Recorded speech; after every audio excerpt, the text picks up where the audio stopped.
Hello friends, are के academy में आपका स्वागत है। चलिए फ्रेंड्स, आज सीटेट 2023 के सीडीपी के प्रैक्टिस सेट 21 में आज हम आपको मोस्टली इसमें प्रीवियस ईयर के क्वेश्चन ही हैं वो मैं सॉल्व कराऊंगी और कुछ ऐसे क्वेश्चन इसमें एक आध कुछ क्वेश्चन ऐसा होगा जो मैंने आपको सीटेट क्वेश्चन बेस पर कराया हुआ है। वैसे इसमें सारी ही क्वेश्चन ऐसे हैं जो आपके सीटेट के एग्ज़ाम पर आधारित हैं।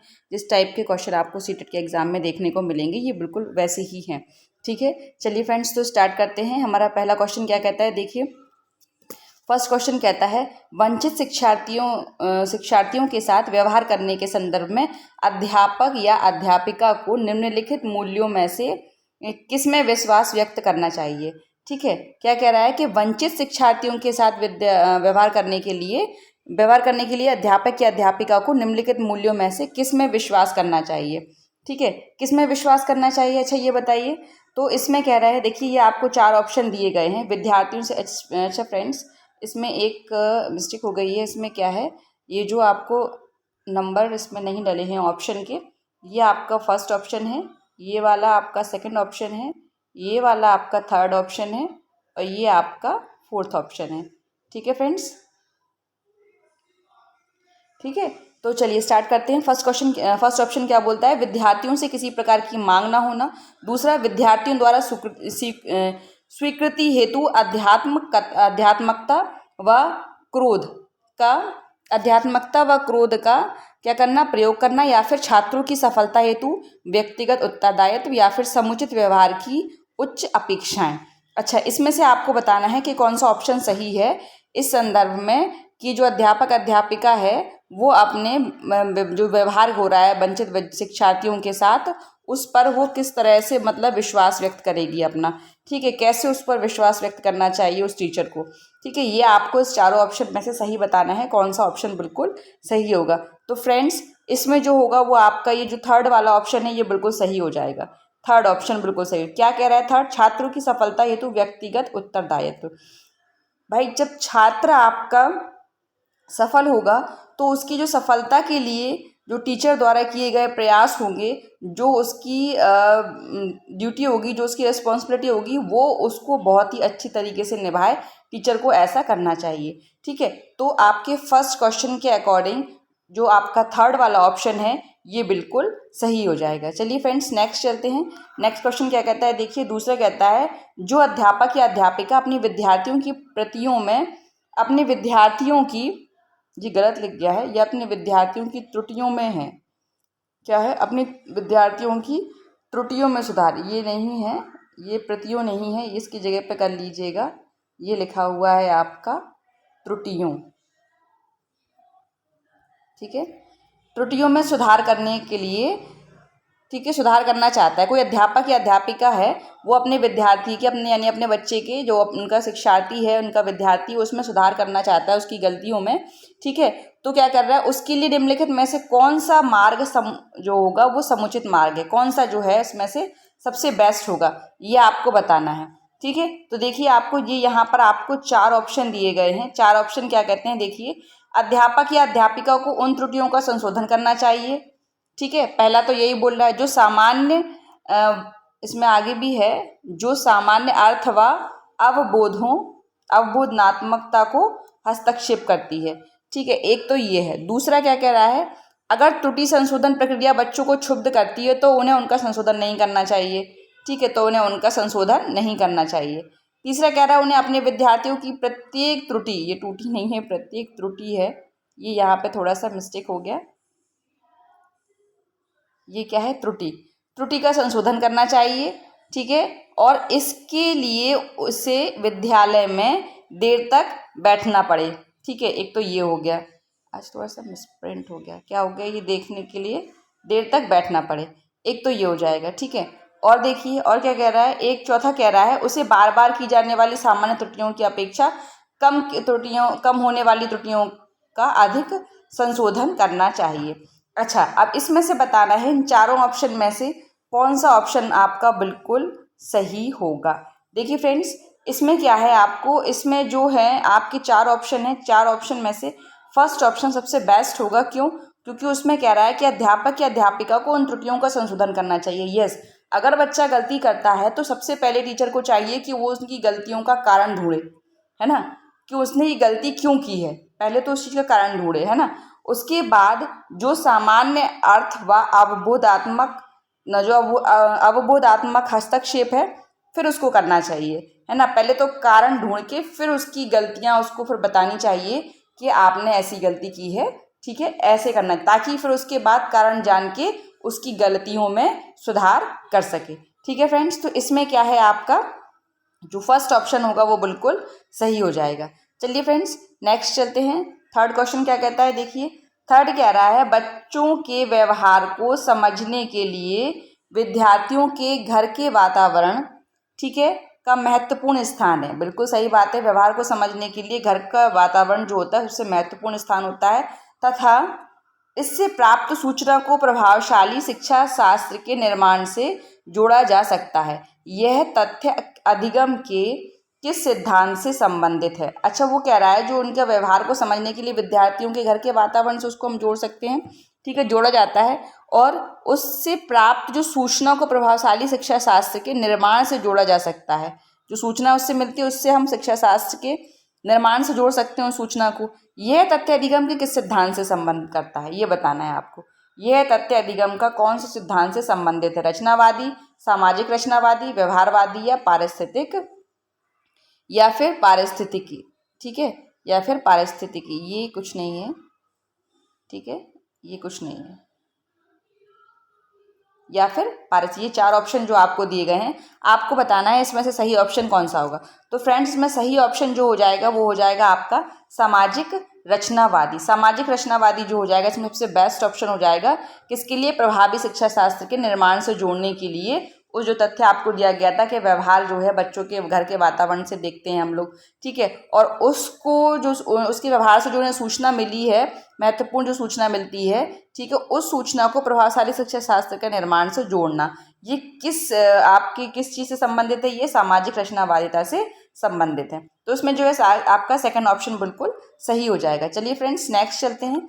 देखिए फोर्थ क्वेश्चन क्या कहता है। फोर्थ क्वेश्चन है, देखिए फ्रेंड्स आज के क्वेश्चन जो हैं वो बिल्कुल एज इट इज़ हूबहू जो सीटेट में पूछे जाते हैं बिल्कुल वैसे ही क्वेश्चन है, और ये प्रीवियस ईयर के क्वेश्चन है। मोस्टली क्वेश्चन 2014 में जो आए हुए हैं ये वो क्वेश्चन है, ठीक है फ्रेंड्स। तो ये मैं आपको बार बार कहती हूँ कि ये क्वेश्चन आप एक बार एग्जाम देने से जाने से पहले ज़रूर देखिएगा फ्रेंड्स। ये जो लास्ट टाइम चल रहा है आपका सीटेट के लिए, इस टाइम पर आपको ज़्यादा से ज़्यादा प्रैक्टिस सेट लगाने हैं। मैं कह रही हूँ आप जितनी ज़्यादा प्रैक्टिस सेट लगाएंगे आपकी प्रिपरेशन उतनी ही ज़्यादा बेस्ट होगी, और आप सीटेट के एग्ज़ाम को बहुत ही ईजीली आराम से सारे क्वेश्चन सॉल्व कर लेंगे, ठीक है फ्रेंड्स। चलिए नेक्स्ट स्टार्ट करते हैं। फोर्थ क्वेश्चन क्या कहता है, एक अध्यापक या अध्यापिका ने पाया कि एक विद्यार्थी वर्ग बनाने में कठिनाई अनुभव कर रहा है, ठीक है। एक टीचर जो है वो बच्चों का एक बना रहा है, ग्रुप बनाने में क्या कर रहा है, वो उसको थोड़ा सा कठिनाई महसूस कर रहा है। उसने अनुमान लगाया कि वह हीरे का एक चित्र बनाने में भी कठिनाई अनुभव करेगा, ठीक है। क्या कर रहा है वो कि उसने टीचर जो बोल रहा है वो कह रहा है कि एक विद्यार्थी जो है वो अपना समूह बनाने में कठिनाई महसूस कर रहा है, कठिनाई अनुभव कर रहा है। फिर उसके बाद उसने ये भी देखा कि वो एक हीरे का जो चित्र बना रहा है उसमें भी उसको कठिनाई महसूस हो रही है। तो उसने निम्नलिखित में से किस सिद्धांत पर आधारित होकर यह अनुमान लगाया। अब ये आपको बताना है कि उसने किस सिद्धांत पर आधारित होकर यह अनुमान लगाया। देखिए पहला ऑप्शन क्या कहता है, विकास जो होता है वो जो है वो निरंतर होता रहता है, ये गलत लिखा हुआ है। क्या कह रहा है, विकास जो है वो निरंतरीय होता रहता है, ये निरंतरीय है, ये गलत लिखा हुआ है, ये है निरंतरीय, ठीक है। ये क्या लिखा हुआ है, निरंतरीय लिखा हुआ है फ्रेंड्स। तो आप ये ध्यान रखिएगा, ये क्या लिखा हुआ है, निरंतरीय लिखा हुआ है। निरंतरीय क्या है, विकास जो है वो निरंतरीय होता रहता है, ये आपको बताना है, ठीक है। अब चलते हैं नेक्स्ट क्वेश्चन क्या कहता है आपका। देखिए नेक्स्ट ऑप्शन बोलता है कि अलग अलग लोगों के लिए विकास की प्रक्रिया अलग अलग होती है। दूसरा, विकास का व्यवस्थित क्रम में होने की प्रवृत्ति से संबंध है। चौथा, विकास की प्रक्रिया एक उत्परिवर्तनीय प्रक्रिया है। तो फ्रेंड्स इसमें से जो सही ऑप्शन होगा वो आपको बताना है। तो सही ऑप्शन जो है कि क्या है, सी वाला जो हो जाएगा आपका बिल्कुल सही हो जाएगा, थर्ड वाला। थर्ड क्या कह रहा है, विकास एक व्यवस्थित क्रम में होने वाली प्रवृत्ति से संबंधित है, बिल्कुल सही है। विकास जो होता है वो बात सही है, निरंतर होता है, लेकिन विकास एक व्यवस्थित क्रम में होता है ना। विकास क्या होता है, एक व्यवस्थित क्रम में होता है। तो फ्रेंड्स इसका सी ऑप्शन जो थर्ड ऑप्शन है बिल्कुल सही हो जाएगा। चलिए नेक्स्ट चलते हैं। फिफ्थ क्वेश्चन क्या कहता है, देखिए सामाजिकरण के संदर्भ में विद्यालयों के पास प्राय एक प्रच्छन्न पाठ्यचर्या विद्यमान रहती है, ठीक है, जिसमें निहित है। अब उसमें क्या निहित है, सामाजिकरण के संदर्भ में देखना है कि विद्यालय के पास एक प्रच्छन्न प्रक्रिया विद्यमान रहती है। तो इससे आपको बताना है जिसमें क्या निहित होता है। ये चार ऑप्शन आपको दिए गए हैं, देखिए चार ऑप्शन क्या हैं। परिवारों के माध्यम से विद्यार्थियों का समझौतापूर्ण एवं प्रतिरोधात्मक सामाजिकरण, ठीक है। दूसरा, मूल्यों की अभिवृद्धियों का शिक्षण एवं आकलन। तीसरा, बलात्मक अधिगम और चिंतन तथा समकक्षीय साथी एवं अध्यापक की अनुकृति द्वारा विशेष रूप से अपनाया जाने वाला व्यवहार। चौथा कह रहा है अंतःक्रिया व सामग्री द्वारा विद्यालयों में प्रस्तुत किए जाने वाले सामाजिक भूमिकाओं से संबद्ध अनौपचारिक संकेत। ये चार ऑप्शन आपको दिए गए हैं। अब इसमें से आपको बताना है कि सही ऑप्शन कौन सा। देखिए फ्रेंड्स, जो चार ऑप्शन आपको यहाँ पे दिए गए हैं, इन चार ऑप्शन में से जो सही ऑप्शन होगा वो आपका होगा कि विकास जो होता है आपका बलात्मक जो कह रहा है आपका, सबसे मेन चीज़ होती है इसमें आपको ये देखना कि वैसे चारों में से दो ऑप्शन तो इसमें ऐसे हैं जो आपकी क्वेश्चन के अकॉर्डिंग बिल्कुल सही लग रहे हैं, लेकिन इसमें जो सही होगा वो होगा आपका डी वाला। डी वाला कौन सा है, देखिए इसमें जो डी है फोर्थ वाला क्या कह रहा है, अंतःक्रिया व सामग्री द्वारा विद्यालय में प्रस्तुत किए जाने वाले सामाजिक भूमिकाओं से संबद्ध अनौपचारिक संकेत। यानी जो विद्यालयों में जो बहुत सारी जो सामग्रियाँ जो उपस्थित होती हैं टीचिंग, जो आप कह सकते हो टीचिंग के लिए जो बहुत सारी टीचिंग एड्स उपस्थित होते हैं, और अंतःक्रियाएँ जो होती हैं विद्यालयों में शिक्षार्थियों के लिए बहुत सारी, तो उसमें क्या है जो सामाजिक भूमिकाओं से संबंधित होती हैं वो सारी, ठीक है। किससे संबंधित होती हैं, सामाजिक भूमिकाओं से, जिससे बच्चों को सामाजिकरण में क्या मिलती है, उनको हेल्प मिलती है। तो इसमें जो होगा आपका फोर्थ वाला ऑप्शन जो बिल्कुल सही हो जाएगा, ठीक है फ्रेंड्स। चलिए नेक्स्ट चलते हैं। सिक्स्थ क्या कहता है, देखिए निम्नलिखित में से कौन सी सर्वाधिक प्रभावकारी विधि हो सकती है जो आपकी इस अपेक्षा को पूरी कर सके कि वंचित विद्यार्थी अपनी भागीदारिता द्वारा सफल हो सके।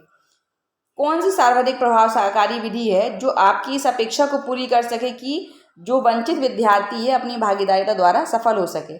अब इसमें से आपको बताना है, इसमें आपको चार ऑप्शन दिए गए हैं। आप उनकी सफलता हेतु उनकी क्षमता में विश्वास को अभिव्यक्त करें। दूसरा, पढ़ाए जाने वाले विषय में आप अपनी रुचि विकसित करें। तीसरा, अपने लक्ष्य को महसूस करने के लिए बच्चों की अन्य बच्चों से तुलना करते रहना। या फिर फोर्थ हो गया, इस बात पर बल देना कि आपकी उनसे उच्च अपेक्षाएं हैं। देखिए फ्रेंड्स, इसमें थर्ड ऑप्शन आया है वो कह रहा है, देखिए यहाँ पे एक आपको नेगेटिव वर्ड दिख गया है। नेगेटिव वर्ड इसमें क्या है, देखिए ये तुलना, ठीक है। जहाँ आपको तुलना दिख जाए, कंपेयर तो करना ही नहीं है बच्चे को किसी से, तो फ्रेंड्स ये जो हो जाएगा ना आपका थर्ड, तो आपका बिल्कुल ही ना होगा, ठीक है। इस पर तो आपको बिल्कुल क्रॉस लगा देना है तुरंत ही, देखते ही साथ आपको इस पर क्या लगा देना है, क्रॉस लगा देना है। अच्छा, अब देखिए इसमें अब क्या कह रहा है नेक्स्ट, एक और है आपका, देखिए कह रहा है फोर्थ कह रहा है इस बात पर बल देना कि आपकी उच्च अपेक्षा। भाई टीचर को कभी भी बच्चे से, हाँ हमको लगता है अगर बच्चा कोई बहुत अच्छा है पढ़ने में तो लगता है कि हाँ शायद ये बहुत अच्छे मार्क्स लेके आएगा या ये कुछ बहुत ही अच्छा कर सकेगा, है ना। लेकिन हमें कभी भी बच्चों से उच्च अपेक्षाएं नहीं करनी चाहिए। हमें सभी बच्चों को समान देखना चाहिए, उन्हें आगे बढ़ने के लिए मोटिवेट करना चाहिए, ठीक है, हर काम को करने के लिए मोटिवेट करना चाहिए। तो इसमें क्या हो जाएगा आपका जो सेकंड ऑप्शन हो जाएगा ये बिल्कुल सही होगा कि पढ़ाए जाने वाले विषय में आप अपनी रुचि विकसित करें, ठीक है। पढ़ाए जाने वाले विषय में क्या करें, आप अपनी रुचि जो है वो विकसित करें। ये आपका जो होगा आपका बिल्कुल सही ऑप्शन हो जाएगा, ठीक है। एक सेकेंड क्या था फोर्थ, एक तो थर्ड वाला तो बिल्कुल नहीं होगा, ठीक है। और फर्स्ट क्या था, आप उनकी सफलता हेतु उनकी क्षमता में विश्वास को अभिव्यक्त करें। फर्स्ट ऑप्शन आपका कह रहा था ये, ठीक है, अभिव्यक्त करें। तो फ्रेंड्स जो फर्स्ट वाला ही होगा वो बिल्कुल सही होगा कि आप उनकी सफलता हेतु उनकी क्षमता में विश्वास को अभिव्यक्त करें। आप बच्चों के सामने आप ये बोलें कि हाँ बेटा आप कर सकते हो, है ना। तो आपको उनसे क्या बोलना है कि आप ये कर सकते हो, यानी उन्हें काम को करने के लिए आपको मोटिवेट करना है। तो जो फर्स्ट ऑप्शन हो जाएगा इसमें आपका वो बिल्कुल सही हो जाएगा कि उनकी क्षमता में विश्वास को क्या करें आप अभिव्यक्त करें। तो ये फर्स्ट ऑप्शन आपका बिल्कुल यहाँ पर सही हो जाएगा। नेक्स्ट पर चलते हैं। देखिए नेक्स्ट क्वेश्चन क्या कहता है। 7th, पूर्व विद्यालय में पहली बार आया बच्चा मुक्त रूप से चिल्लाता है। ठीक है, फर्स्ट डे जब बच्चा स्कूल जाता है तो बहुत चिल्लाता है, और 2 वर्ष बाद वही बच्चा क्या करता है, अब जब प्रारंभिक विद्यालय में पहली बार जाएगा तो वो अपना तनाव चिल्लाकर व्यक्त नहीं करेगा। ठीक है, पहले जाएगा, सबसे पहले जाएगा तो वो चिल्लाएगा, फिर जब दूसरी 2 वर्ष बाद जाएगा तो वो चिल्ला के व्यक्त नहीं करेगा, लेकिन उसके कंधे और गर्दन की पेशियां तनी जाती हैं। मतलब ये जो उसकी गर्दन की और ये जो पेशियां हो जाती हैं ये बहुत तन जाती हैं। क्यों? क्योंकि वो जो बैग वगैरह टांगे रहता है वो जो उस वजह से, मतलब इसी वजह से। तो फिर क्या है, उसके इस व्यवहारिक परिवर्तन का सैद्धांतिक आधार क्या हो सकता है, आपको ये बताना है। उसके इस व्यवहारिक परिवर्तन का सैद्धांतिक आधार क्या हो सकता है। ऑप्शन पढ़िए क्या कह रहा है। पहला कह रहा है विकास क्रमिक प्रकार से होता है। दूसरा कह रहा है विकास बस निरंतरीय होता रहता है। ये निरंतरीय है। ठीक है, ये जो लिखा हुआ है ना, ये निरंतरीय लिखा हुआ है।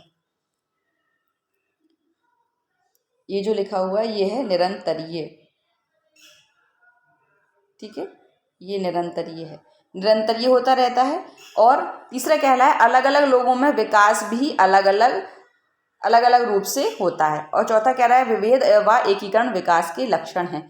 अच्छा, अब इसमें जो आपसे कह रहा है कि विकास निरंतरीय होता रहता है और विकास अलग अलग लोगों में अलग अलग होता है, विभेद और एकीकरण विकास के लक्षण हैं, तो इसमें फ्रेंड्स जो डी वाला ऑप्शन हो जाएगा ना, ये बिल्कुल सही है। विभेद व एकीकरण विकास के लक्षण ही होते हैं ये। ठीक है, ये क्या होते हैं, विकास के लक्षण होते हैं। कि बच्चा पहली बार गया तो वो चिल्लाया, दूसरी बार गया, दूसरी बार से मतलब 2 वर्ष बाद जब उसी विद्यालय में गया वो, तो वो चिल्लाया नहीं है, लेकिन उसकी जो मांसपेशियां ये तनी होती हैं, मतलब उसके अंदर उसके विकास हुआ है उसका। ठीक है, उसका बॉडी का विकास हुआ है। तो उसमें क्या है, ये उस क्वेश्चन के अकॉर्डिंग आपका ये 4th ऑप्शन जो हो जाएगा वो बिल्कुल सही हो जाएगा। चलिए फ्रेंड्स नेक्स्ट चलते हैं। नेक्स्ट क्वेश्चन क्या कहता है, देखिए 8वां, सभी के लिए विद्यालयों में सभी की शिक्षा निम्नलिखित में से किसके लिए प्रचार वाक्य हो सकता है। किसके लिए प्रचार वाक्य हो सकता है बताइए जरा। सभी के लिए शिक्षा। ठीक है, ये किसके लिए हो सकता है प्रचार वाक्य। तो भाई ये तो बिल्कुल कल के क्वेश्चन में भी आपको बताया था, एक समावेशी शिक्षा से मैंने एक आपको क्वेश्चन करवाया था कल की वीडियो में भी। ठीक है, तो आपका समावेशी शिक्षा से क्वेश्चन बनते हैं, ज़रूरी नहीं है कि वैसे के वैसे ही पूछ ले, घुमा फिरा के भी पूछ लिया जाता है। देखिए इसमें जैसे कि समावेशी शिक्षा का ही क्वेश्चन है, बस थोड़ा सा लैंग्वेज चेंज कर दी कि सभी के लिए विद्यालयों में सभी की शिक्षा। ठीक है, सभी के लिए विद्यालयों में सभी की शिक्षा जो है वो निम्नलिखित में से किसको संकेत करती है। तो सीधा सीधा ऑप्शन इसमें दिखाई दे रहा है, वो है समावेशी शिक्षा को संकेत करती है। तो 8वें का फ्रेंड्स सेकंड ऑप्शन जो होगा वो बिल्कुल सही हो जाएगा। चलिए नेक्स्ट चलते हैं। 9th क्वेश्चन क्या कहता है, एक शिक्षक को कक्षा में कार्य करना चाहिए। अच्छा, एक शिक्षक को कक्षा में कैसे व्यवहार करना चाहिए, कैसे कार्य करना चाहिए बताइए। प्रगतिशील भूमिका में, दूसरा कह रहा है प्रभुत्ववादी भूमिका में, तीसरा कह रहा है प्रजातांत्रिक भूमिका में, चौथा कह रहा है प्रभावशाली भूमिका में। तो फ्रेंड्स ये बेस्ट क्वेश्चन है, लेकिन इसको आप बहुत ध्यान रखिएगा कि जो शिक्षक होता है वो क्लास में उसको प्रजातांत्रिक भूमिका में कार्य करना चाहिए हमेशा। किस में कार्य करना चाहिए उसको, हमेशा प्रजातांत्रिक भूमिका में कार्य करना चाहिए। क्यों? क्योंकि देखिए जैसे कि आपने देखा है, जैसे कि जो उसके बच्चे हैं वो प्रजारूपी बच्चे होते हैं। जो जैसे कि एक राजा होता है जो अपनी प्रजा में, उसके राज्य में जितने भी लोग होते हैं प्रजा में, तो उन सबकी वो कठिनाइयों को, उनकी परेशानियों को सुनता है, समझता है, फिर उसके बाद उनका निवारण करता है, उनकी कठिनाइयों का, है ना, उनको उनकी परेशानियों को दूर करता है, उनकी समस्याओं को समझकर उनको उनसे क्या करता है, मुक्त करता है, या फिर उनकी परेशानियों को बहुत ही अच्छे तरीके से वो सॉल्व कर देता है ना।